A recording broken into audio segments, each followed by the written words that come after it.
కింది వానిలో ఏ పంటను ఎర్ర నేలలో పండిస్తారు? ఆన్సర్ పసుపు. ఎక్కువగా అభివృద్ధి చెందిన నేలలు అని వేటిని పిలుస్తారు?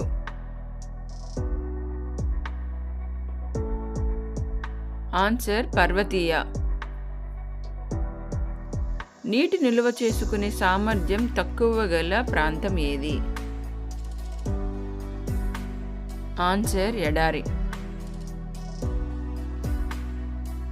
వరి పంటకు సరిపడు భూమి ఏది? ఆన్సర్ ఒండ్రు మట్టి. కేంద్రీయ అటవీ నేలల పరిశోధనా కేంద్రం ఎక్కడ ఉంది? ఆన్సర్ ఊటీ.